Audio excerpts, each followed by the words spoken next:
আসসালামু আলাইকুম রহমতুল্লাহ।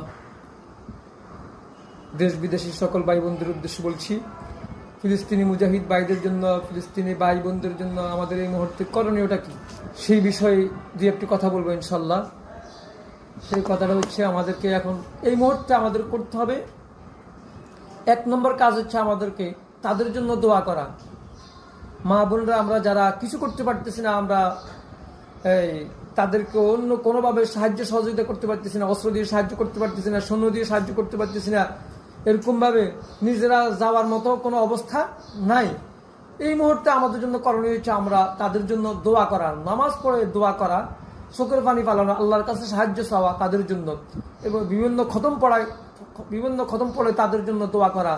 এরকমভাবে প্রতি নামাজের পরে কমপক্ষে কুল আল্লাহ শরীফ 3 বার করে আমরা পড়ে তাদের জন্য আমরা পাঠাবো। এই কুল আল্লাহর শক্তি দিয়ে যাতে আল্লাহ তাদের ইসরায়েলি বাহিনীদেরকে যাতে আল্লাহ ধ্বংস করে দেয়, ফিলিস্তিনি মুসলমানদেরকে যাতে আল্লাহ সাহায্য করে, এরকমভাবে আমরা এই বিভিন্ন আমল করে, বিভিন্ন খতম পড়ে, বিভিন্ন দোয়া দূর পড়ে তাদের জন্য আমরা দোয়া করা।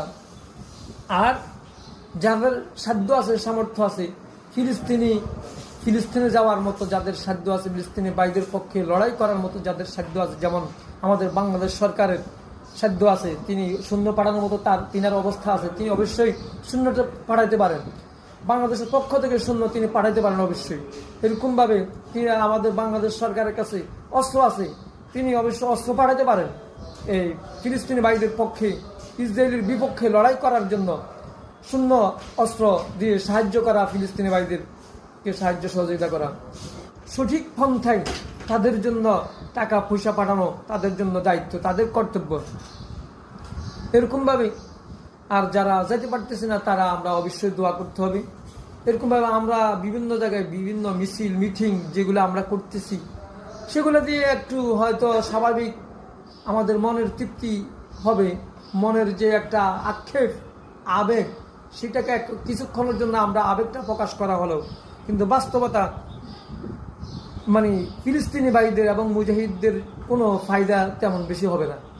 তাই ওই জন্য আমরা তাদের জন্য দোয়া করতে হবে, তাদেরকে আর্থিক সাহায্য সহযোগিতা পাঠাইতে হবে, অস্ত্র দিয়ে সাহায্য সহযোগিতা করতে হবে, সৈন্য দিয়ে সাহায্য সহযোগিতা করতে হবে। বিভিন্ন যেসব সাহায্য সহযোগিতা করলে তাদের এই মুহূর্তে উপকার আসবে, সেই কাজগুলো আমাদের করতে হবে। আমাদেরকে বিভিন্ন জায়গা থেকে যারা জায়গা আছে, আজকে মিছিল করতেছি, মিটিং করতেছি, আমরা প্রয়োজনে এই মিছিল মিটিংয়ের করে, ঠিক আছে, এটাও দরকার আছে, যা বিশ্ব মিডিয়া দেখবে, বিশ্ববাসী দেখবে ফিলিস্তিনের পক্ষে মানুষ আছে, তাও একটু ভয়ভীতি তারা পাবে।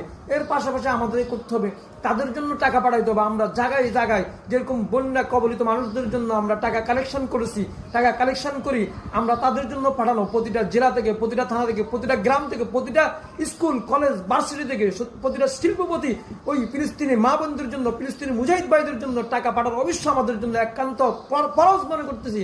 আর জাকাতের টাকা যাদের এখনো বাকি আছে, তারা জাকাতের টাকা একমাত্র ফিলিস্তিনি মুজাহিদ ভাইদের জন্য পাঠানো একান্ত খাত হইল, একান্ত ফরজ মনে করি সেখানে। আর ফিলিস্তিনি মা বোন শিশুদের জন্য তাদের খাবারের জন্য পাঠানো একমাত্র খাত হইল জাকাতের টাকা, বর্তমান সেখানে দেওয়াটাই উত্তম। এই জন্য আমরা নির্ভরযোগ্য গ্রহণযোগ্য সূত্র আমরা অবশ্যই সবকিছু আমাদের সম্ভব হয় যদি আমরা, অনেকে মনে করে কিভাবে পাঠাবো, কেমনে পাঠাবো, অবশ্যই যদি চেষ্টা করেন অবশ্যই পথ অবশ্যই বের হয়ে যাবে। কিভাবে পাঠাইতে হবে, আপনার টাকা কালেকশন করে বিভিন্ন জায়গা থেকে, বিভিন্ন শিল্পপতি থেকে, প্রত্যেকে যদি এভাবে কালেকশন করে টাকা যদি ওদেরকে পাঠানোর চেষ্টা যদি করি, অবশ্যই পথ বের হয়ে যাবে, টাকা পাঠানোর পথ বের হয়ে যাবে। যে আরেকটা কাজ হচ্ছে আমাদের এই কাজটা করা প্রত্যেক ভাই বোনদের জন্য এটা কর্তব্য এই মুহূর্তে, এবং প্রত্যেক ব্যবসায়ীদের জন্য এই কাজটা করা কর্তব্য। সেই কাজটা হচ্ছে এটা, ইসরায়েলের যতগুলো পণ্য আছে সকল পণ্যগুলা বর্জন করা, সকল মা বোনদের এটাই ফরজ। বর্তমানে আমরা কিছু করতে পারতেছি না, কমপক্ষে আমাদের পণ্য বর্জন করাই আমাদের এই মুহূর্তে এটাই ফরজ আমাদের জন্য। ইসরায়েলি পণ্যগুলো বর্জন করা আমাদের জন্য এই মুহূর্তে ফরজ। জিহাদ করার সমতুল্য সব পাবো আমরা এই মুহূর্তে, কারণ আমরা জিহাদে অংশগ্রহণ করতে পারতেছি না, কিন্তু তাদের যে মালগুলা তারা বিক্রি করে, যারা যে পণ্যগুলা তারা বিক্রি করে, ইসরায়েলের অস্ত্রের যোগান দেয়, ইসরায়েলের অস্ত্রের যোগান হয়, যে পণ্যগুলো তারা বিক্রি করে আমাদের থেকে টাকা পায়, আর ইসরায়েলের অস্ত্রের যোগান হয় ফিলিস্তিনের বিপক্ষে তারা লড়ে, ফিলিস্তিনের মা বোনদেরকে তারা শহীদ করে, মুজাহিদদেরকে শহীদ করে আমাদের টাকা পণ্যের আমাদের থেকে বিক্রি করে পণ্য, আর তারা এই টাকাগুলা দিয়ে অস্ত্র সরঞ্জামাদি ক্রয় করে, তা বানাইয়া তাদের ফিলিস্তিনি মামুনদেরকে তারা শহীদ করে। তাইলে আমরা যদি অস্ত্র এই পণ্যগুলো যদি বর্জন করতে যদি আমরা না পারি, তাহলে আমরা কিসের মুসলমান? আজকে আমরা ফিলিস্তিনের পক্ষে শুধু মিছিল করলাম, স্লোগান দিলাম, ফিলিস্তিন ফিলিস্তিন জিন্দাবাদ জিন্দাবাদ, ফিলিস্তিন আমার ভাই, হায় রে শুকুর বানাবার কাঁদতেছি, কিন্তু দোকানে দেখা যায় ঠিক মতোই দোকানে দেখা যায় ইসরায়েলি পণ্য, ঠিক মতো দেখা যায় আমার ঘরে ইসরায়েলি পণ্য, ঠিক মতো আমি লাক্স ব্যবহার করতেছি, ঠিক মতো দেখা যায় আমি সাবান ব্যবহার করতেছি, পণ্যগুলো ব্যবহার করতেছি। এরকম ভাবে অনেক রং বেরঙের পণ্য আছে, ইসরায়েলি পণ্য, এই পণ্যগুলো আমি ব্যবহার করতেছি। আর আমি ফিলিস্তিনের পক্ষে সাবাই কাটছি, আমি ফিলিস্তিনের পক্ষে কাঁদতেছি, ফিলিস্তিনের জন্য হাহাকার করতেছি, হইল না? এক পক্ষে ফিলিস্তিনের পক্ষে গাইতেছি, আরেক পক্ষে ইসরায়েলের পণ্য আমার ঘরে, ইসরায়েলের পণ্য আমার দোকানে, হইল?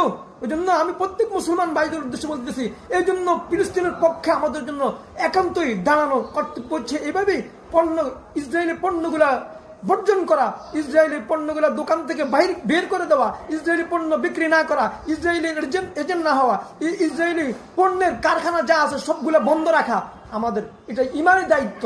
এই মুহূর্তে আমাদের এটাই করণীয়।